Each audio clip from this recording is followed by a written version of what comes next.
Friendship with God. An uncommon dialogue.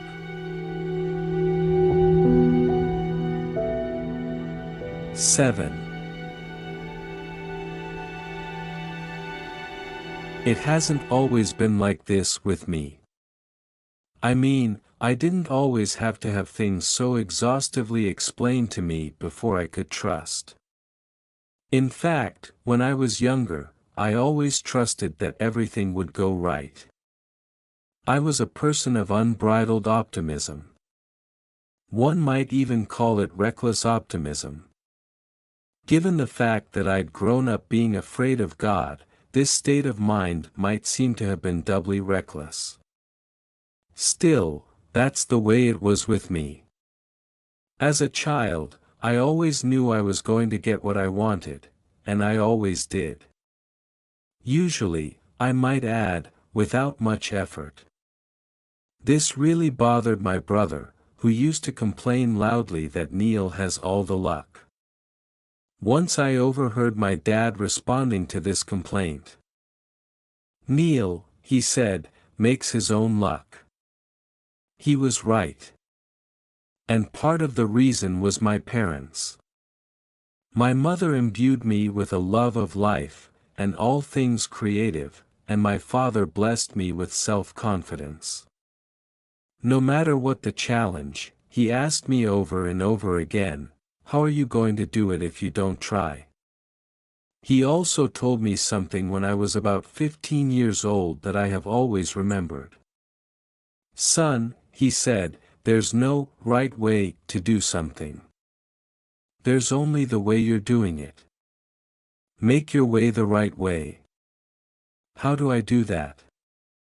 I asked. And he answered, "By getting it done." 35 years later, the Nike company put this neat little philosophy into a 3-word slogan. Just do it. As I said earlier, as a freshman in high school I jumped right into things. All those extracurricular activities kept me wildly busy, and I did well in the classes I liked: English, speech, political science, music, foreign languages. I have to admit that I barely squeaked by in the subjects that bored me: biology, algebra, geometry, but the University of Wisconsin at Milwaukee accepted my enrollment anyway, on probation. I didn't last very long. The Dean of Men asked me to give up my chair after just 3 semesters, but I wasn't too upset. I was impatient with life, and I wanted to get into radio, right then, right there. After I flunked out of college, my father said to me, "Okay, son, you're on your own. I did what I could for you, but you want to do it your way."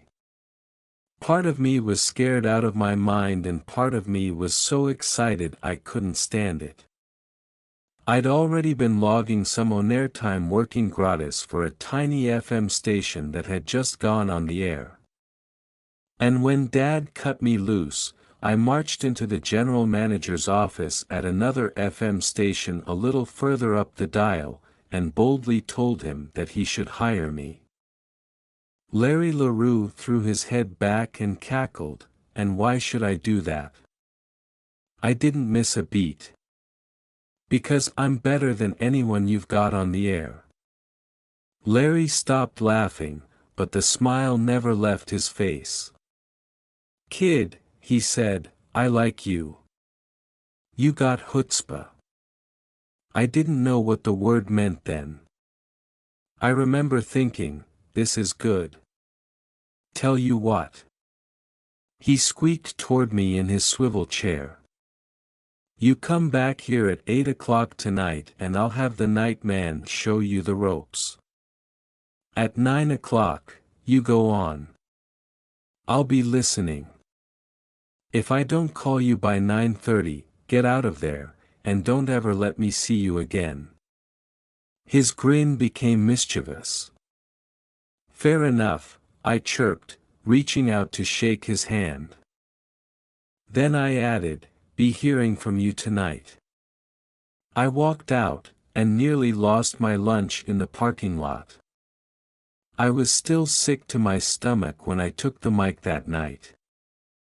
I gave a tentative station break and rolled right into music. A couple of songs later it was 9:28. There was no call, and I was pretty dejected as I prepared to let the regular night guy take over. He poked his head into the room just as I was gathering my things. "The boss is on the back line," he said, and left. I picked up the phone. "You're hired," Larry grunted.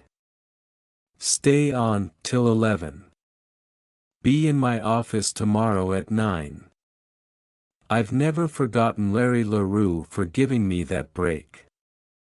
A different kind of person might have thrown me out of the place. Years later, when I was a program director at a radio station in Baltimore, I did my best to pass on the favor, using what I had come to call La Rule LaRue, always give the kid a chance. I had plenty of kids wanting to break into the business knocking on my door. I couldn't just stick them into the studio and put them on the air the way Larry did. We were too important a station in too big a market to get away with that, but I always invited them into my office and gave their audition tape a fair listen. I gave them tips, too, on what I thought they needed to do to improve. I never hired any of them on the spot, though.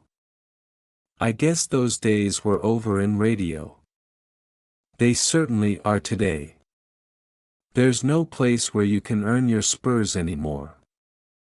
Today you've got to hit the ground running in any profession. My generation may have been the last to be able to sneak in through the side door. And that's too bad. We need more places where kids can serve their apprenticeships. The pressure to succeed that is placed on today's 20 and 25-year-olds is enormous. To make matters worse, many are now more ill-equipped than ever. Which is something I'd like to talk about. The education I received at South Division High School in Milwaukee was equal to what a community college graduate would receive today, if he was lucky. You must improve your education systems, reigniting the spirit of inquiry, and the joy of learning, in your schools. I gave you some wonderful clues on how you might do that in Conversations with God. Book 2.1 will not repeat them here. Rather, I will invite you to review them and to put them into practice. Put them into practice. Life is a process of recreation. You are invited to empower the world to recreate the experience of school in the next grandest version of the greatest vision you ever held about what that is. Recreating school is not all we need to do. We need to make it clear that we are never going to ignite the thinking process and encourage independent inquiry if we allow our children to spend 20 hours a week watching television, then 20 hours more glued to video games. Children will not learn much that way. On the contrary, they will learn a great deal. They will learn how to seek instant gratification, how to expect all life problems to resolve themselves in 28.5 minutes. And how to vent their frustrations over problems that don't instantly resolve themselves by using violence. Entertainment industry executives deny that TV, movie, and video images, however violent, are responsible for young people's violent behavior. Are these the same executives who sell Super Bowl commercials for $500,000 apiece, claiming that they can influence behaviors in 60 seconds? Well, yes. See. But surely it can't be simply video games that are desensitizing kids to death and violence. Kids know it's just a game. Do you know what some police and military academies use to teach professionals quick hand-eye coordination, and to shoot to kill without emotion? Video games. I only asked a question. I'll leave you to discover the answer. But could you think of a faster, more effective teaching tool?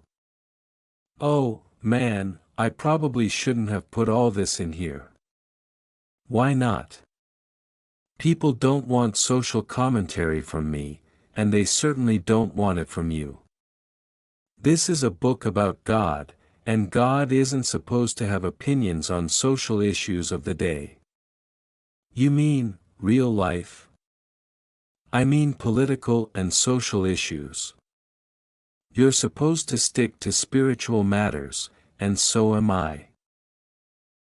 Is there any matter more spiritual than how to stop your children from killing each other? Do you need many more Columbine high schools to get you to understand that you've got a real problem here? We know we've got a problem, we just don't know how to solve it. You do know how to solve it. You simply have not gathered the will to do so. First, spend more time with your children. Stop acting as if they're on their own from age 11. Get involved, and stay involved, in their lives. Talk to their teachers. Make friends with their friends. Exert an influence.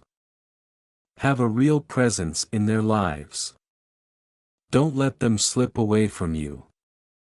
Second, take an active stand against violence, and role models of violence in their lives.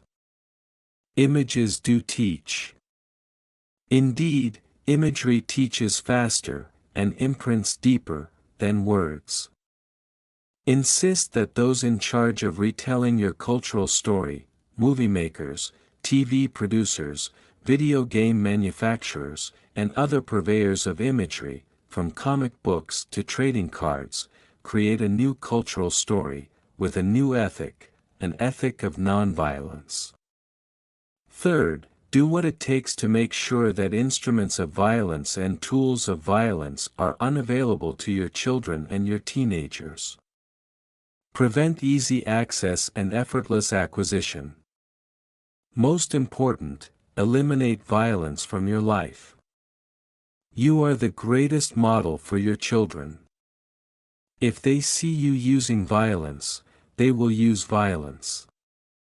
Does that mean we shouldn't spank our children? Can you think of no other way to teach those that you say you deeply love? Is startling them, scaring them, or hurting them the only way you can think of to instruct them? Yours is a culture that has long used physical pain as a punishment for unwanted behavior not only in children, but in adults. You actually kill people to get people to stop killing people.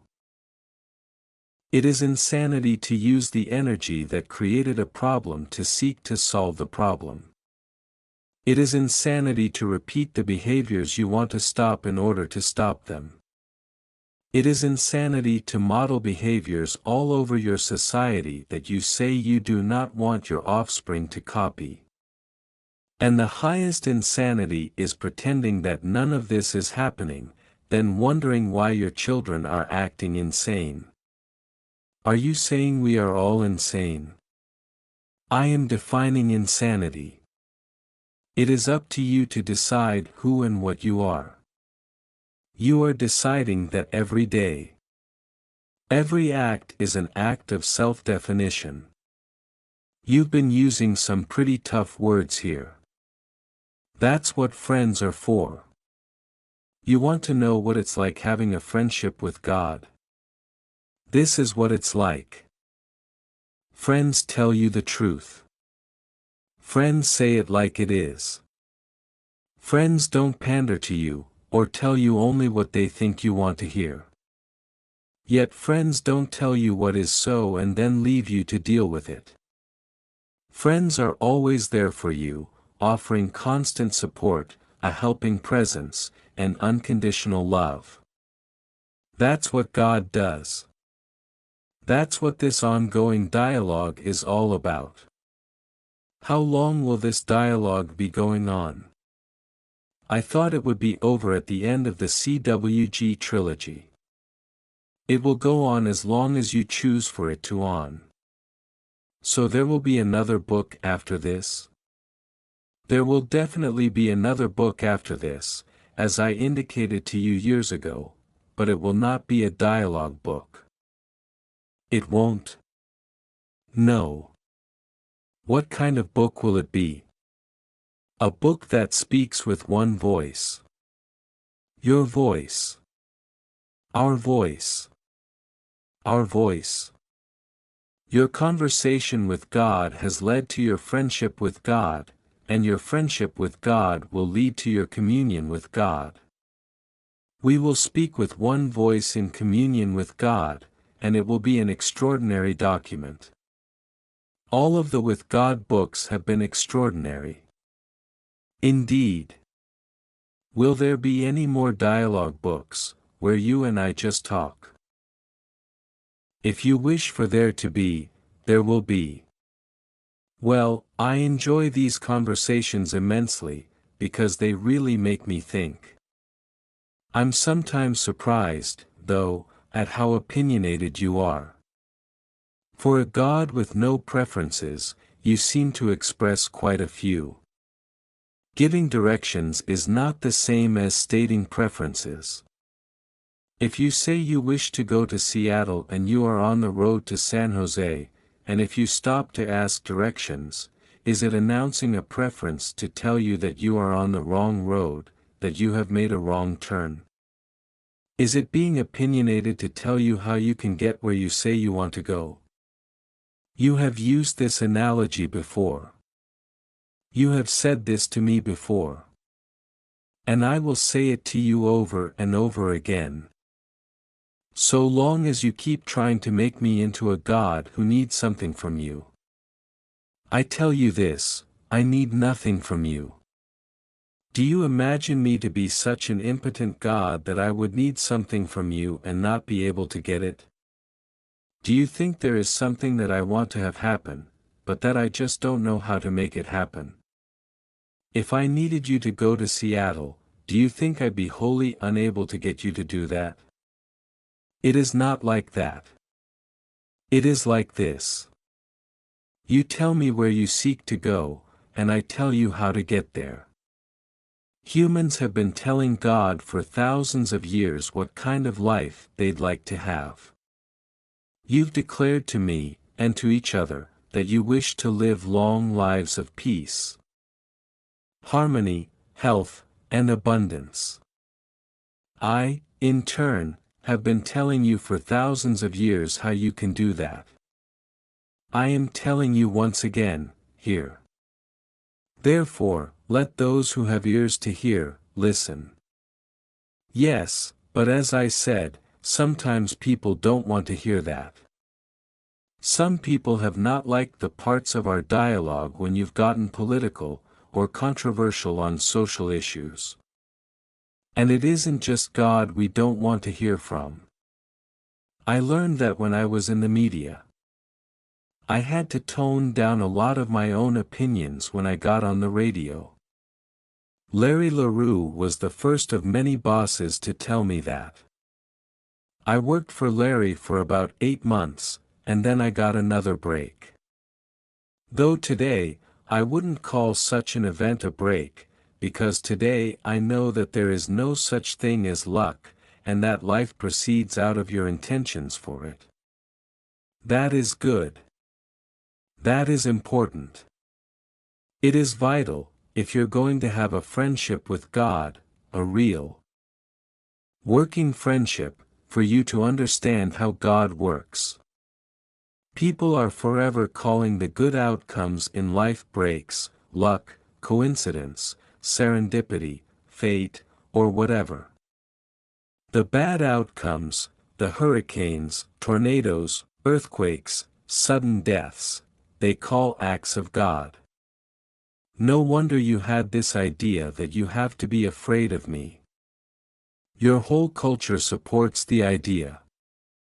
It is reflected in everything you say, and how you say it. It is everywhere in your language. Now I will tell you that what you call the good things that happen to you are also acts of God. No two people meet by chance, and nothing occurs by accident. Do you imagine that Larry was sitting there, just the right person? At just the right time, with just the right attitude, by a stroke of luck? Consider the possibility that you and Larry did not meet by chance at that time, on that date, but that, like a supporting player standing in the wings waiting for his cue, he marched on stage, said his lines, and made his exit. And the play, your play, went on, just as it always goes on, just as it is going on right now, with you writing the script through your every thought about tomorrow.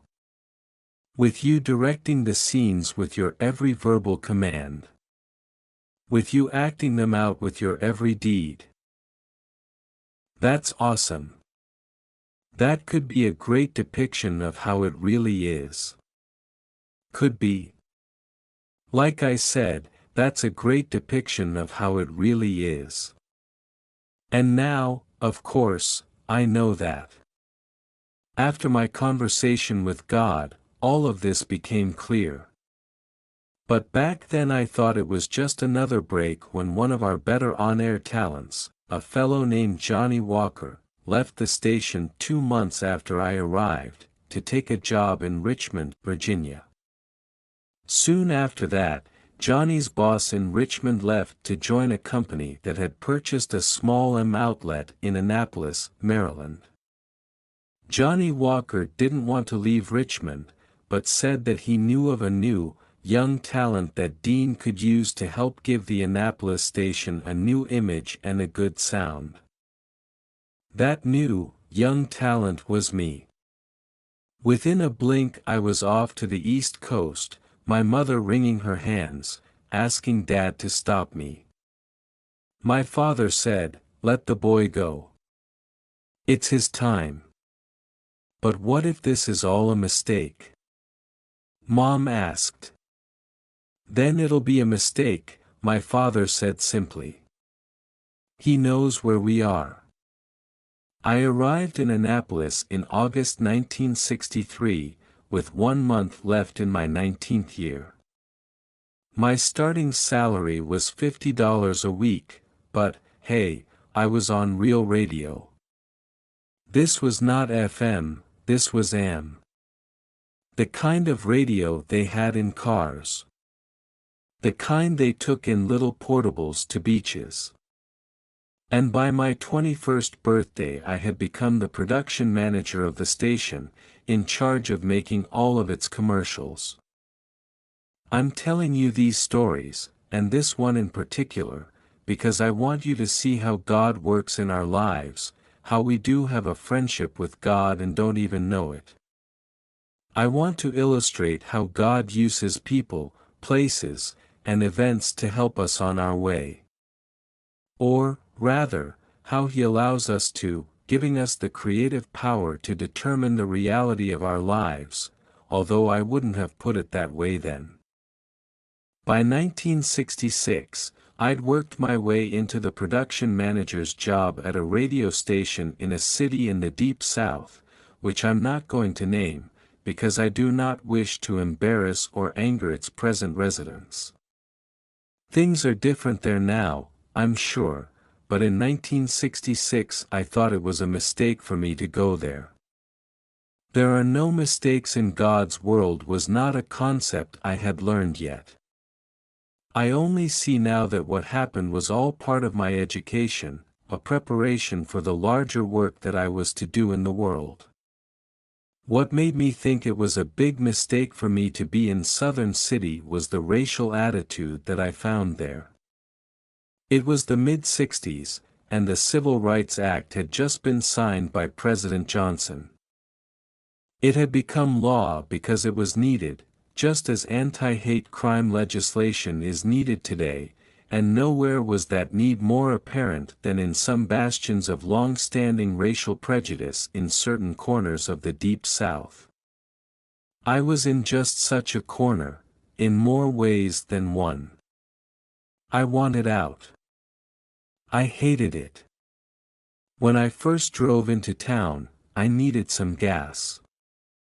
Pulling into a service station, I was shocked to find a cardboard sign stuck to every gas pump that read, "Whites only."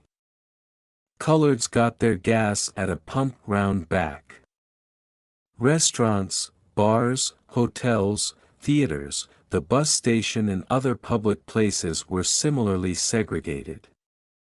Now, being from Milwaukee, I had never seen such things.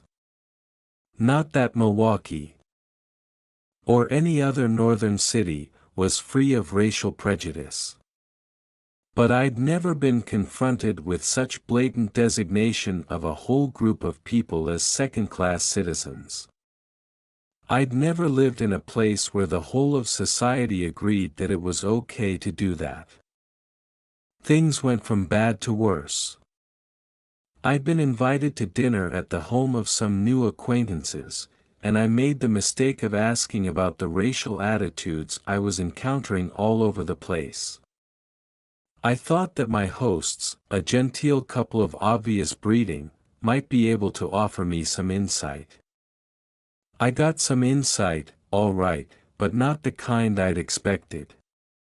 Bristling as he held up his wine glass to be refilled by an elderly black servant named Thomas, my host drawled through a strained smile, "Well, now, my new friend, I hope y'all won't judge us too harshly.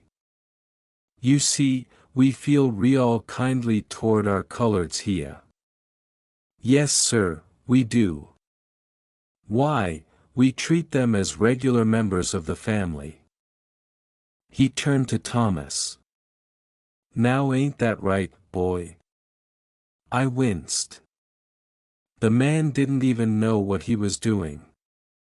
Thomas, however, was not so unaware. He whispered, "That's a fact, Captain. That's a fact," and quietly left the room. Now these days when I see blatant injustice, my first impulse is not to walk away from it, but to move toward it, to try to understand what sponsors it, to see if I can do anything to help heal it. But those were younger days when my heart was just deciding about its truth, not acting on it. And so, I simply wanted out. In the worst way. I had no tolerance for intolerance. I understood nothing about that level of prejudice. I understood nothing about what today we would call the black experience, and I just wanted to get away from the whole thing. I cried out to God, "Get me out of here." I couldn't imagine how I was going to actually leave very quickly, though. Broadcasting is a very specialized field, and jobs in the market of one's choice are not easy to find. I felt that I was lucky to be working anywhere. Of course, I hadn't counted on God's friendship. In those days I still thought of God as someone who would answer prayers sometimes, ignore prayers other times, and punish me severely for all time if I died with sins on my soul.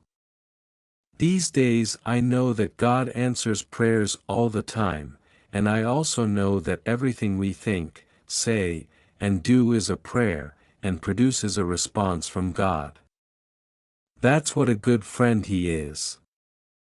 But in the 60s I didn't understand that, so I wasn't exactly expecting a miracle here. Imagine my surprise when I got one. It was a phone call, out of the blue, from a complete stranger. A man identifying himself as Tom Feldman called. "You don't know me, but I got your name from Marvin Mervis, the owner of the station I worked for, in Annapolis. I'm looking for a program director for our radio station in Baltimore.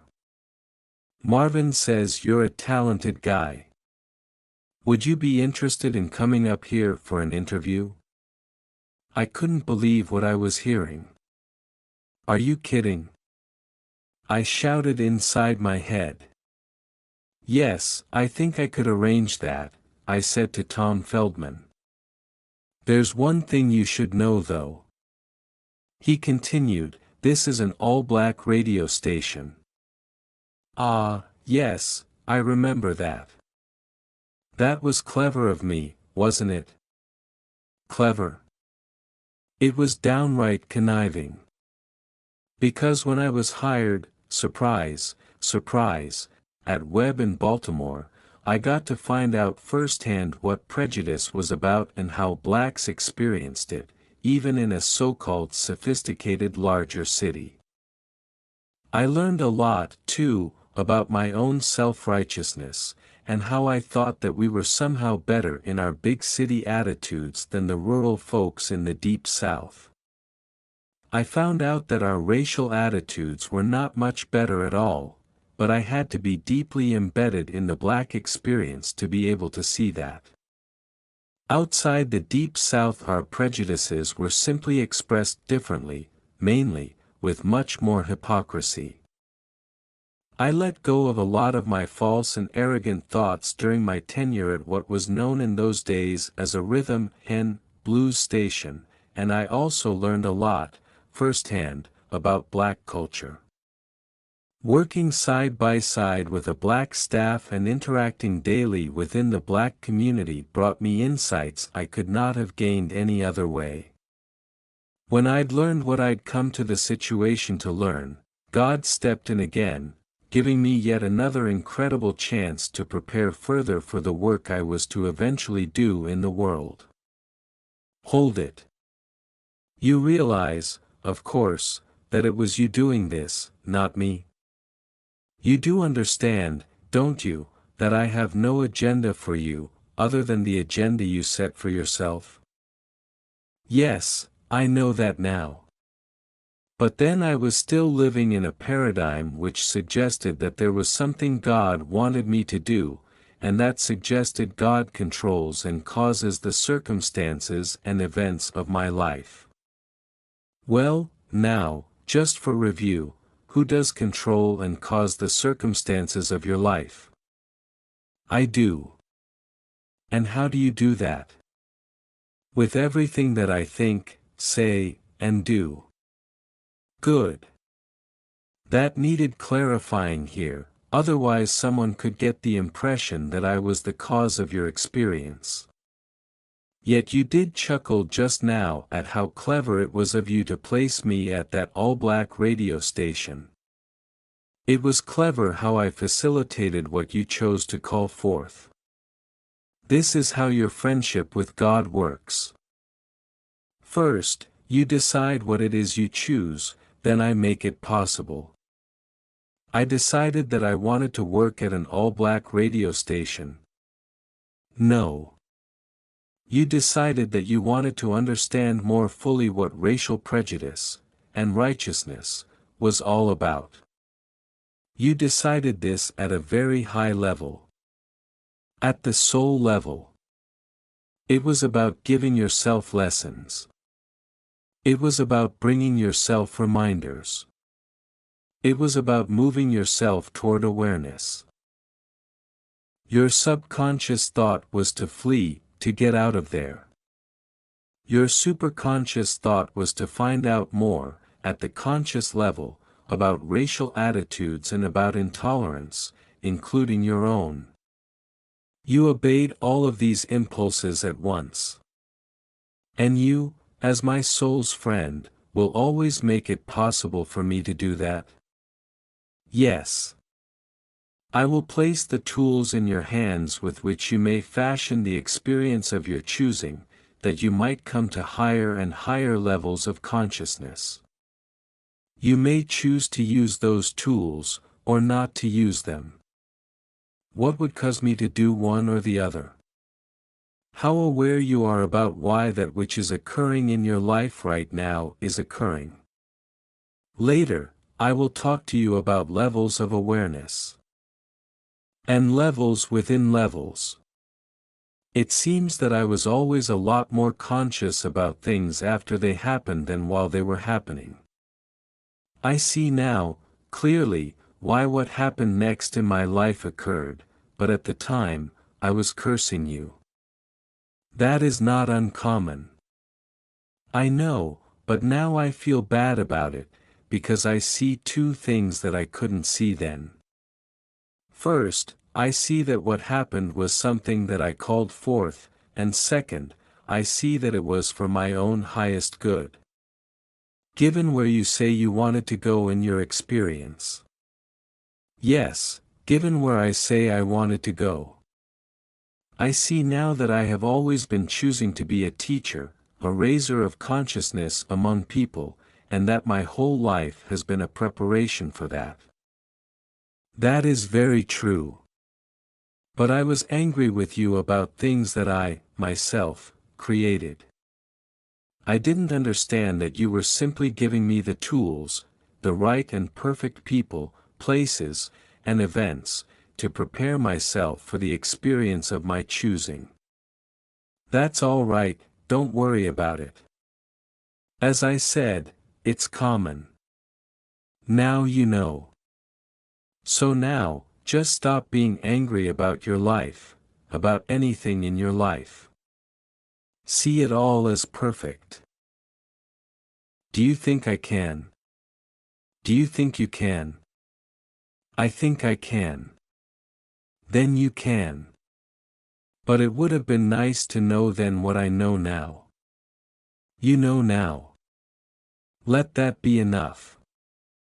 My father used to say, so old so soon, so smart so late. I remember that. Do you think I took that one in too deeply? What do you think? I think I did, but I'm tossing it out right now. Good. So get back to where I stepped in again, as you put it, allowing you to prepare yourself more and more for the work you'd already decided to do in the world. Well, after I experienced what I came to the radio station to experience, I promptly got myself removed from there, too. It all happened very suddenly. One day I was asked by the station to leave the program director's job and become an on-the-road salesman of airtime.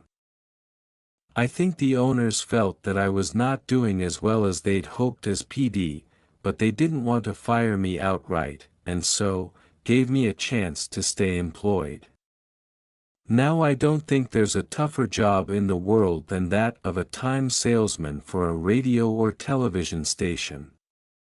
I was constantly begging for a moment of some businessman's day in order to make my pitch, then trying as hard as I could to convince him to do something that he really didn't want to do. Then I had to work doubly hard to please him by writing snappy, effective ad copy once he did capitulate and spend a few dollars on a commercial. And, finally, I'd worry my head off that there would be results, so that he would continue advertising. I was working on a draw against commission, as most times sales people do, and each week that I didn't earn my draw, I felt guilty for being paid for something I wasn't doing, and frantic that I was going to be fired. This didn't exactly produce an attitude of joy as I went off to work each morning. I remember sitting in my car one day in the parking lot of a shopping center where I was to make a cold call. I hated cold calls, I hated my new job, and I hated myself for getting myself into it, even though it didn't seem that I had much choice. I'd married just before going down south, and my first child was now on the way. Sitting in that car, miserable and furious, I banged on the steering wheel with my fists, once again demanding of God, this time, actually screaming out loud, "Get me out of this." Someone walked by the car and looked at me strangely, then quickly opened the door. "What's the matter? Lock yourself in." I smiled sheepishly, pulled myself together, and trudged into the store. I asked if I could see the manager or owner, and was asked in return, "Are you a salesman?" When I said yes, I was told, "He can't see you now." This happened a lot, and "I'm a salesman" were words I began to abhor. I dragged myself back to my car, driving straight home, rather than to the next prospect. I couldn't take it another day, yet I didn't have the courage to quit. The next morning, as the alarm buzzed its awful buzz, I turned over with a jerk, angrily reaching for the off button. That's when the pain hit me. It felt as if someone had stabbed me in the back. I couldn't move another inch without absolute agony. My wife called our family doctor and handed me the phone. The nurse asked if I could come into the office. "I don't think so," I winced. "I can't move." So believe it or not, the doctor came to my house. I had a collapsed disc, the doctor said, and it would take 8 to 12 weeks to heal, during which time I was to stay off my feet as much as possible. I would probably have to be placed in traction. I called my boss and told him. The next day I was fired. "I'm sorry, Tom allowed, but we just can't keep paying you a draw against future commissions for 3 months. It would take you a year to work that off. It's a tough break, but we're going to have to let you go." "Yeah," I echoed, "tough break." I could hardly keep the smile off my face. I'd been given a legitimate reason for leaving my job. It was a cruel world, but that's the way the ball bounces sometimes. That was my worldview. The myth I grew up with. It never occurred to me that I had created all this, that the cruel world was a world of my own construction. This realization, what some might call self-realization, came much later. After only 5 weeks I found myself feeling much better. Surprise, surprise. The doctor said my recovery was going faster than expected, and, cautioning against pushing myself, gave me the go-ahead for occasional trips out of the house. It wasn't a moment too soon. We were skimping by on my wife's salary as a physical therapist, and it was clear that before long I was going to have to find something to do for a living. But what could I do? There were no jobs in radio to be had. In Baltimore or back in good old Annapolis. And I'd never done anything else. Of course, there was that bit of writing for the high school weekly back in Milwaukee, but surely that wasn't credential enough to get a real newspaper job. But again I'm reminded of how God works as our best friend, supporting us in getting where we say we want to go, giving us the tools with which to create the experiences that will serve us in moving to greater and greater awareness, and, ultimately, prepare us to express who we really are. Taking a gamble, I went to the offices of the Evening Capital, Annapolis daily newspaper. I asked to see J. Jackson, then managing editor, and, unlike with Larry LaRue, begged him for a job. Fortunately, I was not completely unknown to Jay, my days in Annapolis radio having brought me a bit of notoriety. I told him that I'd lost my job in Baltimore because of my health, let him know that my wife was pregnant, and said, "Mr. Jackson, the truth is, I need work. Any kind of work. I'll wash the floors. Be a copy boy. Anything." Jay listened very quietly from behind his desk. When I finished, he said nothing. I imagined that he was trying to think of how he could get me out of there. Instead, he finally asked, "Do you know how to write?" I wrote for my high school paper, and had some journalism in college. Yes, sir, I answered hopefully. I think I can put a few sentences together. After another pause, Jay said, "All right, you can start tomorrow. I'm going to put you in the newsroom. You're going to be writing obituaries and church news and club notices, nothing you can screw up too badly. I'll be reading your stuff. We'll see how you work out for a couple of weeks. If it doesn't pan out, there'll be no harm done, and you'll have made yourself a few dollars. If you show me something, we'll have ourselves another staff writer. As it happens, we're one man short right now. Now nothing can give you a liberal education faster than being a newspaper reporter, especially at the paper of record in a small town, because you cover everything. Everything. One day you're interviewing the governor, the next, you're doing a feature on the new Little League coach. Now catch the tie-in here. See the beauty of the design. I've always wanted to be a communicator of God's love. At first I was confused, and later I became disaffected, by all the teachings about a God of fear. I knew that this couldn't be the real God, and my heart ached to bring people to an awareness of what I felt in my heart. At some level I must have known that I was destined to do that, and also known exactly what it would take to do it. A part of me, my soul, must have known that I would be dealing with people from all backgrounds and experiences, and interacting with them in deeply personal ways. To do this requires highly developed communication skills, and rich exposure to people from varied cultures and walks of life. I'm not surprised, now, that I spent my early work life honing exactly those skills, first in broadcasting. Moving south where I exposed myself to racial attitudes foreign to me, then going to work in an environment in which I could understand that prejudice from the inside out, and finally creating a medical condition that allowed me to start a new career of delving into everything from the grisly police blotter, to what makes the town's new Presbyterian pastor tick. When I was living these moments, I called some of them good luck and some of them bad luck.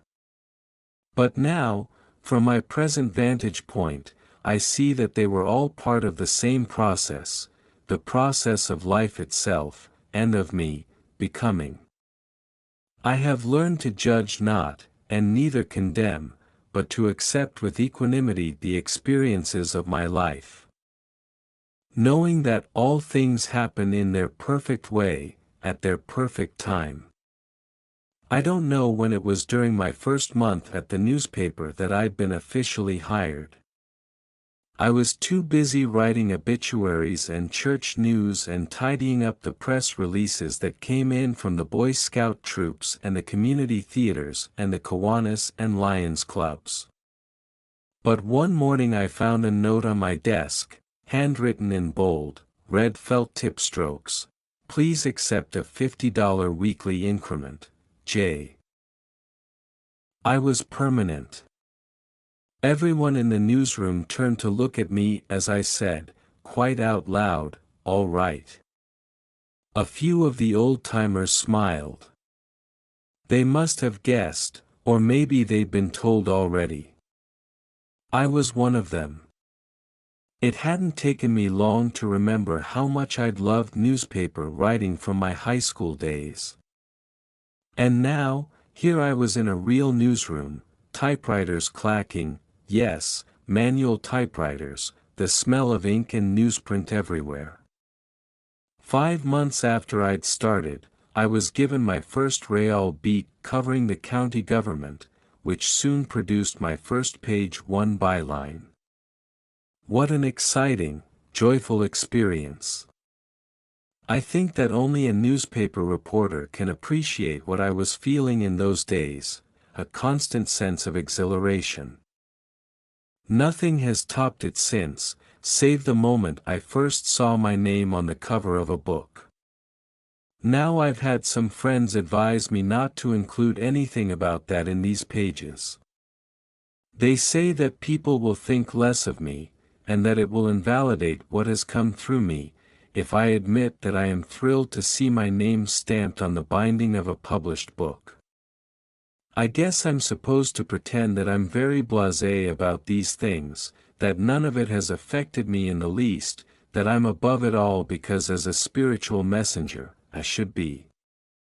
But I don't believe that as a spiritual messenger I cannot be happy with what I'm doing, or thrilled to pieces that it is going so well. It seems to me that spiritual enlightenment is not measured by how unaffected we are by rewards of the ego, but by how dependent we are on them for peace and happiness. Ego itself is not a bad thing, only ego run amok. We would do well to be wary of an ego that controls us, but we might welcome an ego that propels us. In life, we are constantly propelling ourselves to our next greatest achievement. The ego is God's gift to us, just as is everything else in life. God has given us nothing that is not a treasure, and whether it shows up that way in our experience depends on how we use it. I'm convinced that ego, like money, has gotten a bad name. It's been given a bad rap. It's not ego, or money, or power, or unbridled sexual pleasure that is bad.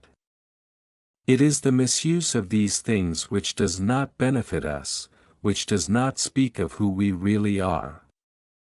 If these things, in and of themselves, were bad, why would God have created them? So I am very okay with admitting that I was thrilled to see my first byline on the front page of the Evening Capital. And with acknowledging that I am still thrilled today each time I see my name on the cover of a new book, even though I still find myself saying that these books were not written by me, but through me. You have written these books, and it is very okay to say that you have.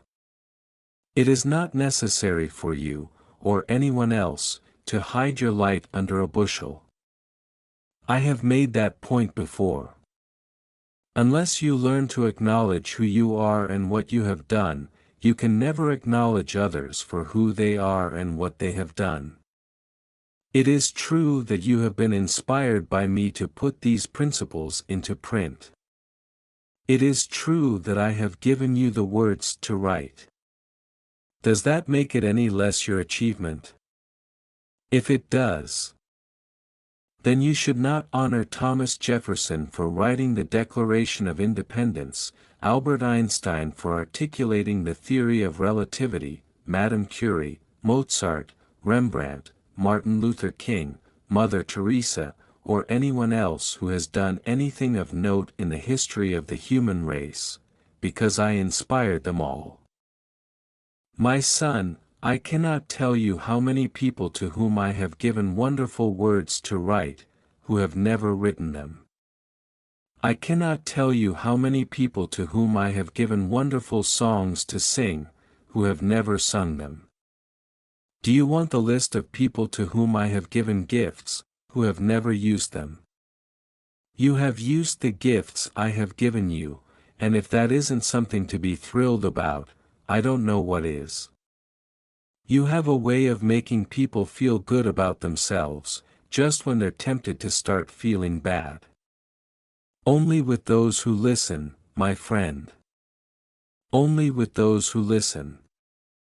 You'd be amazed at how many people are in the I am not to feel good about myself trap, or the no credit is to come to me belief system.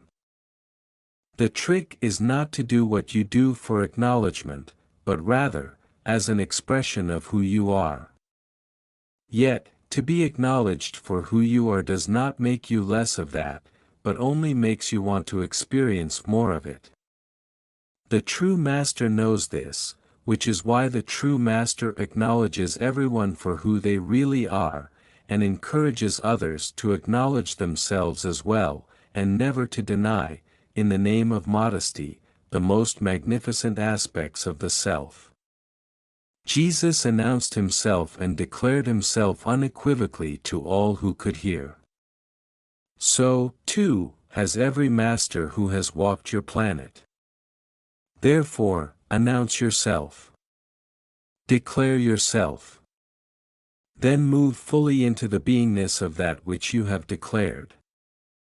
Recreate yourself anew in every moment of now in the grandest version of the greatest vision ever you held about who you are. In this will I be glorified, for the glory of God is the glory of you, expressed wondrously indeed. Do you know what I like about you? You give people permission to feel the feelings they've always wanted to feel. You give people back to themselves. That's what friends are for. How could people not feel optimistic about themselves and about the world, with someone like you around? You'd be surprised. Well, I've always been optimistic, even before I knew you as I know you now. Even when I thought that God was an angry, punishing God, it still seemed like he was on my side. I grew up thinking that, because I was taught that. After all, I was both Catholic and American. Who could beat that? We were told as children that the Catholic Church was the one true church. We were also told that God looked with special favor on the United States of America. We even stamped "In God We Trust" on our coins, and in the Pledge of Allegiance to our flag we declared ourselves to be one nation, under God. I considered myself very lucky, being born into the best faith, in the best country. How could anything I do go wrong? Yet it is this very teaching of superiority that has caused so much pain in your world. The idea, deeply ingrained in a people, that they are somehow better than others may give them an extra measure of confidence, but it also too often translates "how can anything we do go wrong?" into "how can anything we do be wrong?" This is not self-confidence, but a dangerous brand of hubris that allows an entire population to believe itself to be in the right, no matter what it says or does. People of many faiths and nations have believed and taught this through the years, producing a righteousness so huge that it desensitized them to any other experience, including the abject suffering of others. If there is one thing which it would benefit you to remove from your various cultural myths, it is this idea that, by means of some magic ingredient, you have been made better than some other humans, that yours is the superior race, or the superior faith, the better country or the better political system, the higher approach or the higher way. I tell you this. The day that you cause cultures to do this is the day that you change the world. The word "better" is one of the most dangerous words in your vocabulary, exceeded only by the word "right." Both are connected, for it is because you think you are better that you think you are right. Yet I have made no ethnic or cultural group my chosen people, and I have made no path to me the one true path. Neither have I singled out any nation or religion for special favor, nor given any gender or race superiority over another. Oh, my God, would you please repeat that? Would you please say that again? I have made no ethnic or cultural group my chosen people, and I have made no path to me the one true path. Neither have I singled out any nation or religion for special favor, nor given any gender or race superiority over another. I invite every minister, every priest, every rabbi, every teacher, every guru, every master, every president, every prime minister, every king, every queen, every leader, every nation, every political party to issue one statement that would heal the world: ours is not a better way, ours is merely another way. Leaders could never say that. Parties could never announce that. The Pope, for heaven's sake, could never declare that. That would destroy the whole basis of the Roman Catholic Church. Not just that church, but many religions, my son. As I have already noted, most religions base their primary appeal on the idea that theirs is the one true path, and that to believe any other way is to risk eternal damnation. Thus, religions use fear, rather than love, to attract you. Yet that is the last reason I would have you come to me. Do you think that religions ever could affirm that? Do you think that nations ever could declare that? Do you think that political parties ever could make that statement part of their platform? I say again, it would change the world overnight if they did. Maybe then we could stop killing each other. Maybe then we could stop hating each other. Maybe then we could stop the Kosovos and the Auschwitzes, the endless religious wars in Ireland, the bitter racial strife in America, the ethnic and class and cultural prejudices around the world, which lead to so much cruelty and suffering. Maybe then you could. Maybe then we could ensure that there would never again be a Matthew Shepard, beaten unmercifully and left to die, tied to a cattle fence in Wyoming, because he was gay. Can't you say something about gay people? I have been asked over and over again, at lectures and appearances and retreats all over the world, won't you say something to end, once and for all, the violence and cruelty and discrimination against gay men and women? So much of it is done in your name. So much of it is said to be justified by your teaching, and your law. I have said before, and I will say again, there is no form and there is no manner in which the expression of love that is pure and true is inappropriate. I cannot be more unequivocal than that. But how do you define love which is pure and true? It seeks to damage or hurt no one. It seeks to avoid the possibility of damage or hurt to anyone. How can we hope to know if someone else might possibly be hurt by an expression of love? You may not be able to know in every case. And when you cannot know, you cannot know. Your motives are pure. Your intentions are good. Your love is true. Yet most times you can know, and most times you do. It is clear to you at these times how an expression of love could cause another to experience hurt. At these times, you would do well to ask, what would love do now? Not just love for the current object of your affections, but love for all others as well. But such a ground rule could stop us from loving practically everyone. There's always someone who can claim that they'll be hurt by something someone else does in the name of love. Yes. Nothing has generated more hurt among your species than the very thing that was meant to heal it. Why is that? You do not understand what love is. What is it? It is that which is without condition, without limitation, and without need. Because it is without condition, it requires nothing in order to be expressed. It asks nothing in return. It withdraws nothing in retaliation. Because it is without limitation, it places no limitation on another. It knows no ending, but goes on forever.